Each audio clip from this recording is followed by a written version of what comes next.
यावर्षी पंचांगानुसार महाशिवरात्री फाल्गुन कृष्ण चतुर्थी 15 फेब्रुवारी रोजी उत्तर रात्री 12:27 सुरू होत आहे. ते 16 फेब्रुवारी संध्याकाळी 5:23 असणार आहे. आपण वर्षभरामध्ये जितके काही सोमवार करतो किंवा महादेवाचे जे काही व्रत करतो त्याला फक्त एका महाशिवरात्रीचा उपवास केल्यामुळे सर्व सोमवारचे उपवासाचे फळ मिळते. महाशिवरात्रीला प्रत्येकजण भगवान शंकराच्या मंदिरात जाऊन पूजा करतात.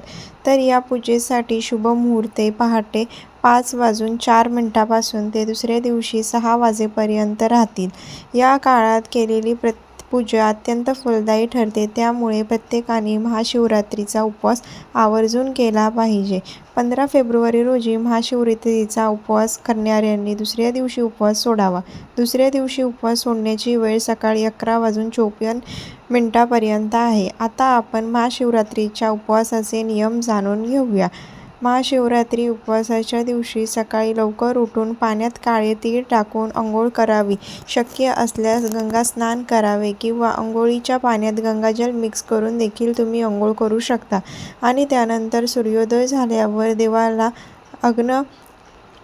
अर्घ्य अर्पण करावे आणि व्रताचा संकल्प घ्यावा. त्यानंतर रोजची देवपूजा करावी.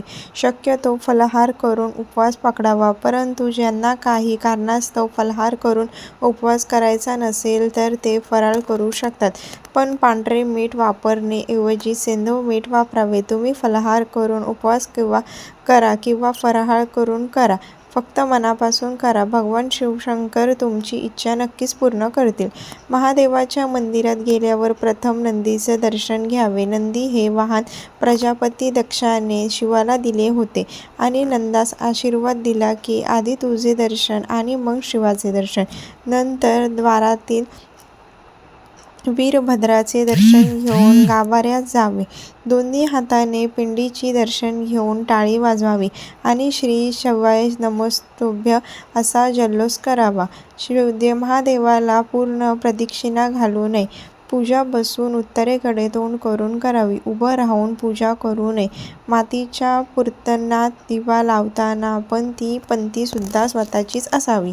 बेलपान वाहताना उलटे पाहावे आणि त्याची दांडी आपल्याकडे असेल अशा प्रकारे वाहावे. जर आपल्याकडे बेलपान नसेल तर शिवपिंडीवरचे बेलपान उचलून ते धुवून परत वाहिले तरी चालते. या दिवशी ज्यांना उपवास नाही करायचा त्यांना कांदा लसूण खाणं वर्ज्य करावे आणि तामसिक पदार्थ उपवासाच्या दिवशी सेवन टाळावे.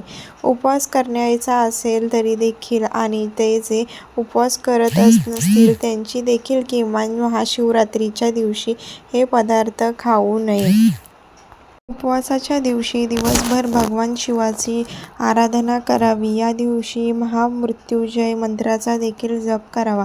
यामुळे आयुष्यातले दुःख संकटे नष्ट होतात. महाशिवरात्रीच्या दिवशी दिवसा झोपू नये. शास्त्रानुसार दिवसा झोपल्याने आपल्या व्रताचं पूर्ण फळ मिळत नाही. पण ज्यांना काही शारीरिक त्रास असतील ते झोपू शकतात. महाशिवरात्रीचे व्रत काही जण निर्जला म्हणजेच काही न खाता पिता किंवा पाण्यावरही राहूनही करतात. काही जण फलाहार तर काही फराळ करून करतात. आपल्या इच्छाशक्तीनुसार आणि शारीरिक क्षमतेनुसार व्रत करायचे आहे. दुसऱ्याचा हे वापरून उपवास करू नका. जर तुम्ही फराळ करून उपवास करत असाल तर साध्या मिठाऐवजी सैंधव मिठाचा वापर करावा. उपवासाच्या दिवशी ब्रह्मचर्याचे पालन करावे. तसंच ब्रह्मचर्याचे पालन महाशिवरात्रीच्या आदल्या दिवसापासूनच करावे. कारण उपवास करताना शरीराने आणि मनाने शुद्ध असणे फार गरजेचं आहे. म्हणून स्त्री पुरुष दोघांनी ब्रह्मचर्याचे पालन करावे. उपवासाच्या दिवशी कोणाशी भांडण तंटा करू नये किंवा निंदा करू नये. खोटे बोलून दुसऱ्याचे मन दुखावू नये. आपलं आचरण केवळ सात्विक ठेवावं. महाशिवरात्रीच्या दिवशी रात्री जागरण करण्यात अतिशय महत्त्व सांगितलेलं आहे. काही ठिकाणी रात्री जागरण करून भगवान शिवाची पूजा मंत्र जप केला जातो अशी मान्यता आहे. ते केवळ आपल्या श्रद्धेवर अवलंबून असते. अंघोळ करून स्वच्छ कपडे घालावे. शक्य असल्यास तुम्ही या दिवशी पांढऱ्या रंगाचे कपडे आवर्जून घाला. तसेच बेलपत्र वाहताना नेहमी पालथे बेलपत्र शिवाला अर्पण करावे.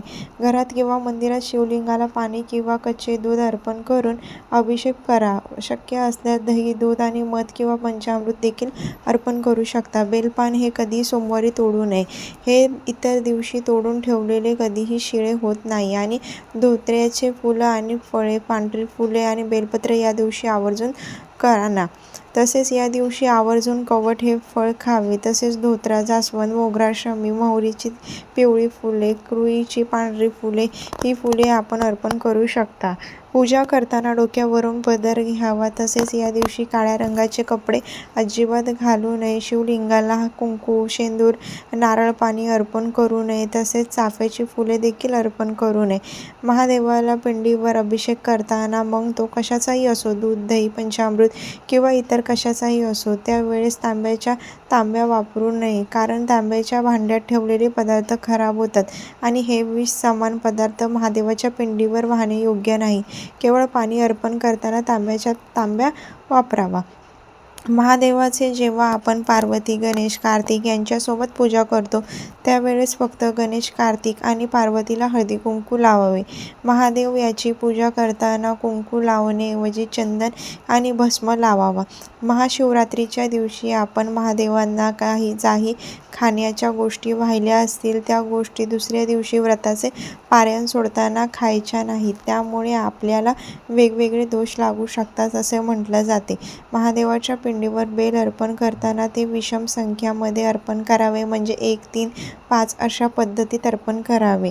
तर जे कोणी आपले शिवभक्त असतील त्यांच्यापर्यंत हा व्हिडिओ पोहोचवा आणि ज्यांना कोणाला माहीत नसेल त्यांनी हा व्हिडिओ पूर्ण शेवटपर्यंत बघा. जे कोणी नवीन असतील चॅनलला त्यांनी चॅनलला लाईक, शेअर आणि सबस्क्राईब करा. म्हणजे माझ्या येणाऱ्या नोटिफिकेशन सगळ्यात आधी तुम्हाला येतील.